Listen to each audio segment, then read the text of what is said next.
elke knie sal buig, elke mond getuig, dat U die Here. Baie welkom by Vita Day Bybelstudies. Ons is in Johannes, Evangelie van Johannes, hoofstuk 6. Ons begin vandag met vers 1. Nou vers 1 in die ou vertaling lees so: Daarna het Jesus na die oorkant van die see van Galilea, dit is van Tiberias, gegaan. En 'n groot menigte, ek gaan nou aan met vers 2, het hom gevolg, omdat hulle sy tekens gesien het wat hy aan die siekes gedoen het. Hoeveel mense het hom gevolg? 'n groot menigte. Hoekom het hulle hom gevolg? Want hulle die tekens gesien wat hy aan die siekes gedoen het. Goed, so hier moet ons vinnig ietsie verduidelik, want later, net 'n paar versies van hier af, gaan Jesus vir hulle sê, dis nie omdat julle die tekens gesien het nie. So hier staan, hulle die tekens gesien, en later sê, dis nie omdat julle die tekens gesien het nie, so dit klink teenstrydig. Ek wil dit net gou vir jou duidelik maak, dat jy dit verstaan. Of kom ek los dit tot ons by daai versie kom ek sê net so lank dit, ek sê. Onthou, Johannes gebruik die woord semeion, wat vertaal word as teken, of tekens, in plaas van die woord dunamis, wat vertaal word met wonderwerk. Hy doen dit as pris. Hy gebruik 'n ander Griekse woord, en die rede daarvoor is omdat Johannes verstaan en snap, dat die wonderwerke van Jesus is tekens, soos padtekens, wat wys na wie hy is. Die teken is nie so belangrik, soos dit waarna dit wys nie. Die teken sê wie hy is, want dis geloof in die identiteit van Jesus, nie die werke van Jesus, waar saligheid lê nie. Nee, as jy hoor hulle die evangelie verkondig, sal jy sien, hulle het nooit vir die mense vertel, wat kan Jesus alles doen nie. Hulle het vertel wie hy is. Dis geloof in wie hy is, wat die verskil bring, waar saligheid lê, redding vir die mens. Want geloof in wie Jesus is, ware geloof in wie Jesus is, lok 'n reaksie. En dis in daardie reaksie waar saligheid is. Ek skryf hierdie dinge aan julle, dat julle kan glo dat Jesus die Christus is, en deur te glo, lewe kan hê in sy naam, want geloof beteken die diep oortuiging, dat hy is wie hy sê hy is, en die meegaande aksie, in ooreenstemming met die oortuiging. Nee, dis die, kom ons sê, ons noem dit die theorie. So, hoe lyk dit in die praktyk? Hoe weet ons, Abraham het God geglo, dat hy oortuig was dat God God is. Hy het gedoen wat God sê. Wat was dit? Hy het sy tenthuis opgepak en geswerf, vir jare en jare en jare. Want dis wat God sê. Hoe weet ons, hy het God geglo? Hy het gedoen wat God sê. Hoe weet ons, Moses het God geglo? Want hy het gedoen wat God sê. Hoe weet ons, Joshua het God geglo? Want hy het gedoen wat God sê. Nou, jy kan so aanhou, want dit bly heeltyd dieselfde. Die wonderwerke van Jesus wys wie hy is.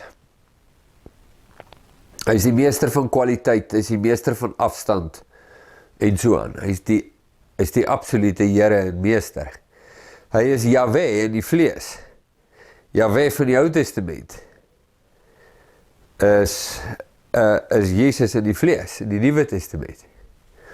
So ek wil hê, jy moet dit hoor. So in hierdie gedeelte in vers 2, as jy dit verstaan, waaroor die tekens gaan, en hoekom Johannes het so skrywe is, dan sal dit nou klink, hulle verstaan dit, die mense verstaan dit, hulle sien die tekens, hulle sien die siekes wat genees word, die duiwelbesetenis wat bevry word, selfs dooies wat opgewek word, die mees onbeskryflike dinge wat reg voor hulle oë plaasvind, sonder tierlantijntjies en frilletjies en so. En hulle volg Jesus. Nou, sal 'n mens dink, dis korrek, hierdie prentjie is goed en gesond.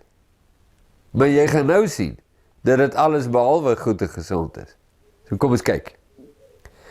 En Jesus het op die berg geklim, vers 3, en daar met sy disippels gaan sit, en die Pasga, die fees van die Jode, was naby. Toe Jesus dan sy oë opslaan en sien dat 'n groot menigte na hom kom, sê hy vir Filippus, waarvandaan sal ons brood koop, sodat hierdie mense kan eet? Maar hy het dit gesê om hom op die proef te stel, want hy het self geweet wat hy wou doen. Dit is so 'n interessante oomblik. Nou jy sal sien dat elkeen van hierdie konfliksituasies, sonder uitsondering, het elke liewe keer iets te doen met die identiteit van Jesus. Dis vandag nog die groot issue. Dis 'n groot kwessie. Is Jesus wie hy gesê het, hy is? Nou hoor ek nou die dag, ou sê, ja, ek hoor, jy sê vir die mense, is Jesus wie hy gesê het, hy is, en natuurlik is hy wie hy gesê het, hy is. En dan, alles wat hy daarna sê, hoor ek, maar hierdie man het geen idee wie Jesus is nie. Jy weet so, hy in sy eie oë, en vir sy eie ore, voel hy heeltemal op datum. Ja, natuurlijk glo ons. Jy weet, jy vra altyd, is Jesus wie hy gesê het, hy is? Ja, natuurlijk is hy wie hy. En nou, sê ek, okay, so wie is hy? Dan verduidelik, hoor ek, jy het geen benul wie Jesus is nie. Jy dink, jy weet, maar jy weet nie. Dis 'n baie belangrike punt om te sien en te verstaan, want dit is baie meer algemeen as wat 'n mens dink. Dit mag dalk ook in jou eie hart so wees, of in my eie hart so wees. Dit is 'n baie belangrike saak om net by stil te staan, want dit bepaal soveel kritiese dinge in jou lewe, sonder om teatraal te probeer klink. Jesus sit Filippus onder 'n toets. Hy sê, vir waar gaan ons nou kos kry vir hierdie mense? Waar gaan ons dit koop? Hy sê dit om Filippus te toets. Hy weet klaar wat gaan hy doen. Hy vra nie vir Filippus raad nie, so of hy nou nie weet wat om te doen nie, vra 'n bietjie vir Filippus nie. Filippus antwoord hom en sê, brood vir 200 penning sal nie genoeg wees vir hulle, sodat elkeen van hulle 'n stukkie kan kry nie. Een van sy disippels, Andreas, Simon Petrus se broer, sê vir hom, hier is 'n seentjie wat 5 garsbrode en 2 visse het, maar wat is dit vir so baie mense? Sit die disippels onder 'n toets. Die toets, om die toets te kon slaag, was baie eenvoudig, maar om by hierdie eenvoudige plek uit te kom, dis die moeilike deel. Om die toets te slaag is eenvoudig. Al wat jy hoef te doen, jy hoef net te erken, dat Jesus is waarlik wie hy gesê het hy is. Dis waarlik Jehovah of Yahweh in die vlees. Dis God in die vlees wat hier staan. Nou as God hier staan, en hy vra vir jou, waar gaan ons kos koop vir al die mense? En jy weet dis God, dan sê jy, Here, ek weet nie, en ek gee ook nie eintlik om nie. Want U is God. U het die heelal geskape. U het die wêreld geskape. U het die mens geskape. U hou alles in stand. Die vraag is nie, waar gaan ons iets koop nie, dis nie vir my om daai raaisel te probeer oplos nie, want U is die oplossing. U is die oplossing. Ek hoef nie nou te gaan sit en strategieë uitwerk van, hoe gaan ons hierdie mense voed, en jy weet so, en die en daai, en wat, en hoe gaan ons nou fondse genereer, en goeders maak, en ons moet nou, Jesus vertrou nou op my, ek moet hierdie probleem oplos. Nee, hy vertrou nie op my om die probleem op te los nie, hy toets my. Hoe diep in my hart gaan die geloof dat hy is wie hy sê hy is? Ja, die disciples sê net, ja, ons het nie genoeg geld nie. Ons het, dit is 'n jaar se salaris om hierdie mense te voed nou. Ons het dit nie. Ons weet nie wat nie. Al wat ons het, is 'n seentjie met 5 broodjies en 2 vissies. Nou, in die aangesig van die realiteit is dit, dis nie om te sê ons het 'n oplossing nie, dis om te sê, dit is hoe rock bottom ons is. Ons het nie geld nie, ons het niks nie, al wat ons het, is 5 brode en 2 vissies, dis nie eers ons nie, dit behoort in hierdie seentjie. Dis al wat ons het. Dis nie Filippus se antwoord op Jesus se toetsing nie. Jy weet so, toe maar ek het die antwoord, 5 broodjies. Dis net om te sê, dit is hoe desperaat ons situasie is. That's it. 10,000 mense, 5 broodjies. En dis presies die situasie waar Jesus hulle wil inhê. Jesus wil nie vir hulle wys wat kan hy doen nie. Jesus wil vir hulle wys, miskien het jy dit nou gesê, wie hy is. Wie hy is. Die grootste ramp is dat die disippels dink hulle weet en nie weet nie. Wat Jesus vir die gemeentes sê in Openbaring vir die een gemeente, julle dink julle is ryk. Julle dink julle kan sien. Julle dink julle is so voortvarend, maar julle weet nie dat dit juist julle is wat arm, blind, beklaanswaardig en naak is nie. Dis die grootste ramp. Luister. Dis nie 'n ramp om arm, blind, beklaanswaardig en naak te wees. En dit te weet nie. Dis nie 'n ramp nie. Dit is 'n genade. Dit is wel 'n ramp om daardie dinge te wees en dit nie te weet nie. En te dink jy is net skitterblink fantasties.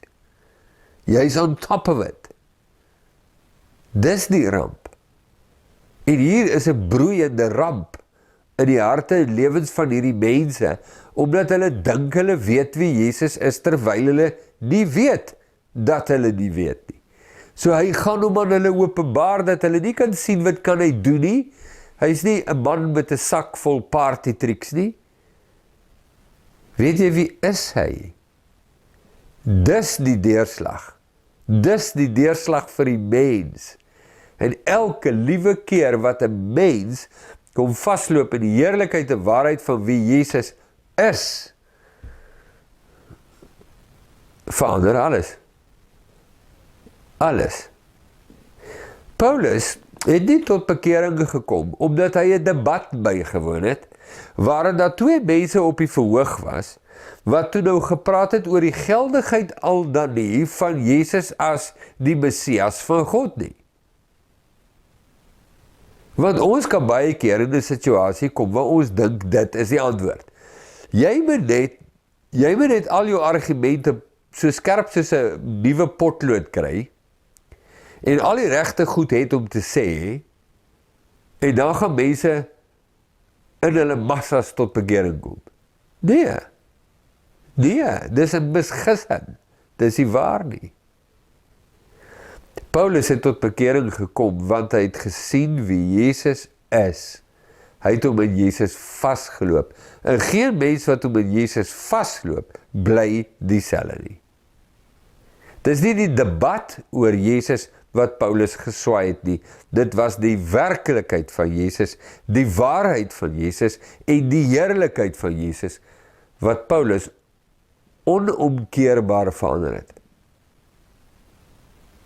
En dis die afspraak wat Jesus met hierdie mense het. Maar hulle weet nie dat hulle nie weet nie. Die disippels dieselfde, hulle weet nie dat hulle nie weet nie, hulle dink hulle weet. Maar hulle weet nie, so Jesus gaan hulle in 'n drukgang plaas om hulle by die plek uit te bring waar hulle agterkom dat hulle nie weet nie, sodat hulle kan weet. Sodat hulle tot die kennis van die heerlikheid van Christus kan kom, sodat hulle hom kan leer ken vir wie hy is. Dis die belangrike ding. So, kom ons gaan aan. Vers 10. En Jesus sê, laat die mense sit. En daar was baie gras op die plek. Die manne het toe gaan sit. Omtrent 5000 in getal, so ons reken 5000 manne, sit vrouens en kinders by. Hierdie kon maklik 'n groep van 10.000 mense wees. En Jesus het die brode geneem en nadat hy gedank het, deel hy dit aan die disippels. Hy deel dit uit aan die disippels en die disippels aan die wat daar sit. So ook van die visse, soveel as hulle wou hê. En nadat hulle versadig was, sê hy vir sy disippels, maak die brokstukke bymekaar wat oorgeskiet het, sodat niks verlore gaan nie. Hulle maak toe bymekaar en het 12 mandjies gevul met brokstukke van die 5 garsbrode wat oorgeskiet het by die wat geëet het. Toe die mense dan die tekens sien, daar tweede keer nou, sit in vers 2, hulle die tekens gesien, daarom volg hulle hom, hier weer, toe die mense die tekens sien wat Jesus gedoen het, sê hulle, hy is waarlik die profeet wat in die wêreld sou kom. Nou, daar al klaar.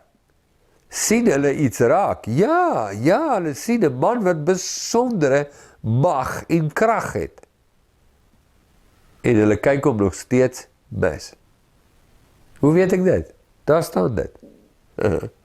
Hy is die profeet wat in die wêreld sou kom. Nee, ouens. Nee.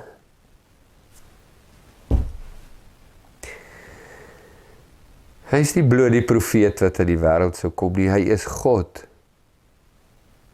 Dis God wat hier staan. Dis Jahwe wat hier staan.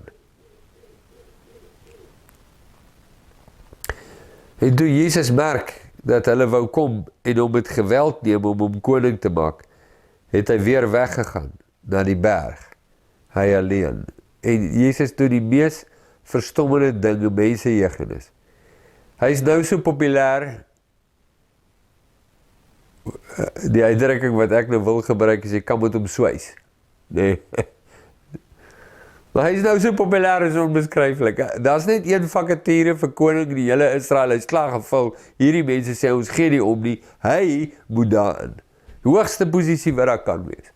Hulle wil hom daarin, hulle wil hom koning maak, met geweld wil hulle hom koning maak. En Jesus onttrek. Enige ander ou sou gespring het vir die geleentheid. Is dit dan nie hoekom hy gekom het nie? Om koning te wees nie? Dink net, wat kon hy vir Israel beteken het? En vir die wêreld? Nee, daar mis jy dit heeltemal. Jesus onttrek vir 'n verskriklike, belangrike rede. En dit ontaard in 'n ontsaglike konflik onder hierdie mense, wat maak dat hulle op die ou einde van Jesus af weggaan en hom nie meer wil volg nie. Van so populêr dat hulle hom wil koning maak, na totaal en al gekanseleer, dat hulle met hom niks meer wil doen nie.